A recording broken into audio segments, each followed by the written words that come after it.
यह कहानी एक समझदार और बूढ़े हाथी की है जो कभी हमारे देश के एक बड़े जंगल में रहता था। उस जंगल में उसके साथ बहुत सारे और जानवर भी रहते थे।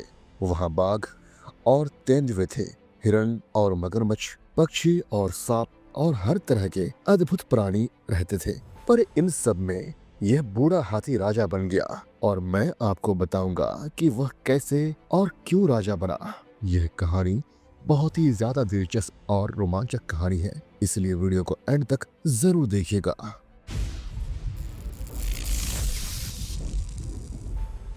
जैसे कि आप जानते हैं, हमारे देश में साल भर बारिश नहीं होती।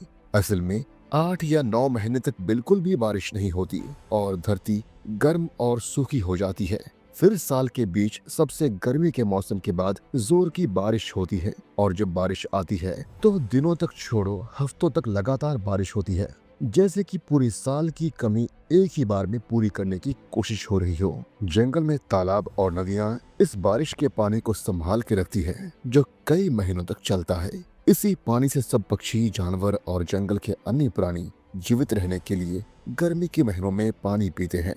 हर साल गर्मी के अंत तक और बारिश शुरू होने से पहले हर जगह पानी बिल्कुल खत्म होने लगता है। पेड़ों से पत्ते गिरने लगते हैं, घास मुरझा जाती है और जानवर डबल और भूखे प्यासे हो जाते हैं। कोयल, एक पक्षी जिसे आपने अपने बगीचे में जरूर सुना होगा, बारिश के लिए पुकारती है। तपती दोपहर में जब सूरज बिना दया किए जलता है और जानवर बेचैन होकर आसमान को देखते हैं, उम्मीद करते हैं कि बादल आए और बारिश लेकर आए, तब ये पक्षी देवताओं से बारिश भेजने की प्रार्थना करती है।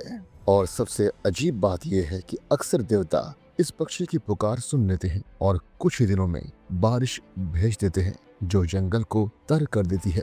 पर एक साल बहुत पुरानी बात है, देवताओं ने गांव वालों से गुस्सा होकर सोचा कि इस साल बिल्कुल भी बारिश नहीं भेजेंगे और इन दुष्ट इंसानों को पापों की सजा बेचारे कोयल और अन्य पक्षियों और जंगल के निर्दोष जानवरों को भी भुगतनी पड़ी। कोयल जोर जोर से पानी के लिए चिल्लाई पर कोई फायदा नहीं हुआ। बारिश कभी नहीं आई।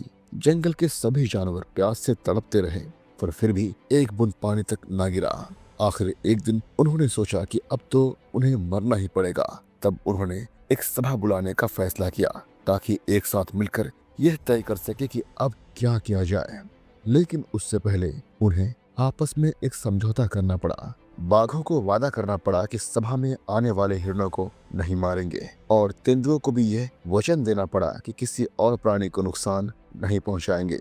बंदरों को ये जिम्मेदारी मिली कि सब जानवरों तक सभा का संदेश पहुंचाएं। वो निश्चिंत थे क्योंकि वो पेड़ों की ऊंची डालियों से लटककर बाघों से बात कर सकते थे जहां कोई उन्हें पकड़ नहीं सकता था। जब बाघ और तेंदुए सभा के बारे में जाने तो वे खुश हुए क्योंकि वो भी प्यासे थे और डरे हुए भी थे, पर वो इतने समझदार नहीं थे कि खुद कोई उपाय सोच सकते। इसलिए उन्हें दूसरे जानवरों की मदद चाहिए थी जो उनसे ज्यादा चालाक थे ताकि उन्हें बता सके कि कैसे वह जरूरी पानी प्राप्त कर सकते हैं। सभी जानवर जंगल के एक बड़े बरगद के पेड़ के नीचे इकट्ठा हुए। ये सभा बंदरों ने बुलाई थी। उन्होंने सभी को बताया कि अगर जल्दी ही कुछ नहीं किया जाए तो सभी प्यास से मर जाएंगे। एक चतुर लोमड़ी के दिमाग में एक विचार आया। उसने कहा, बंदरों को सिर्फ नारियल के पेड़ों पर चढ़कर उन्हें तोड़ना होगा और नीचे फेंकना होगा। ये नारियल पानी से भरे होते हैं। सभी जानवर खुश हो गए और तुरंत नारियल के पेड़ों की तरफ चल पड़े। बंदरों ने पेड़ पर चढ़कर नारियल तोड़ने शुरू किए और नीचे फेंक दिए, पर जब नारियल जमीन पर गिरे तो जोर से फट गए और उनका सारा पानी सूखी मिट्टी में समा गया। जानवर निराश हो गए।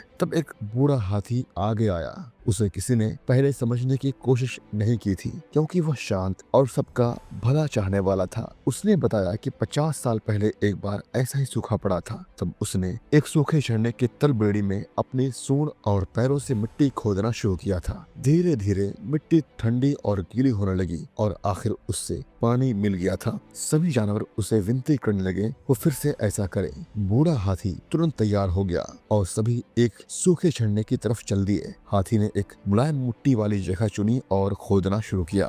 शुरुआत में मिट्टी हटाना मुश्किल था, पर धीरे धीरे भालू, नेवला और सुअर उसकी मदद करने लगे।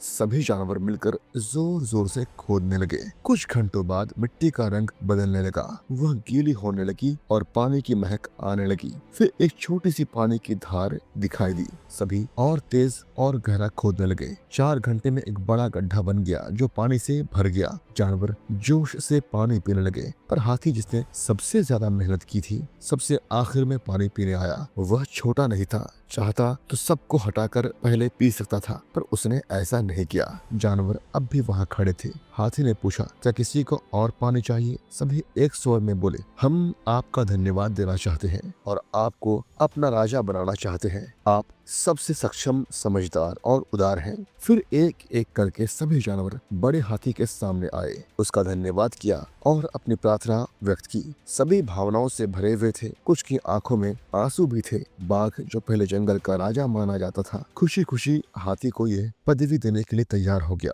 इस तरह बूढ़ा समझदार हाथी जंगल का राजा बना। जंगल के सभी जानवर इस नए राजा से संतुष्ट थे। सभी शांति से एक ही जगह से पानी पीने लगे और कई हफ्ते तक किसी ने किसी पर हमला नहीं किया। फिर एक दिन देवताओं ने गांव वालों को माफ कर दिया और जोर की बारिश भेजी। जब झरना फिर से बहता तो जंगल के शिकार करने वाले बाघ और तेंदुए हाथी राजा के पास गए और कहा कि शांति समझौता अब समाप्त होना चाहिए। अब हम फिर से शिकार करना शुरू करेंगे क्योंकि हम बहुत भूखे हैं, उन्होंने कहा। और इस तरह जंगल फिर अपने पुरानी रीति रिवाज पर लौट आया और ये समझदार हाथी जो एक बार राजा बना, उसके वंशज आज भी जंगल के राजा माने जाते हैं। दोस्तों, ये कहानी मुझे लिखकर भेजा है हमारे एक सब्सक्राइबर ने, जो एक छोटा बच्चा है, और उसने काफी रिक्वेस्ट की कि उसके इस काल्पनिक कहानी को हम पब्लिश करें, इसलिए मैंने किया। उम्मीद करता हूँ कि आप इसे पसंद करेंगे और आपके पास अगर कोई अच्छी कहानी है तो मुझे शेयर जरूर कीजिएगा। धन्यवाद।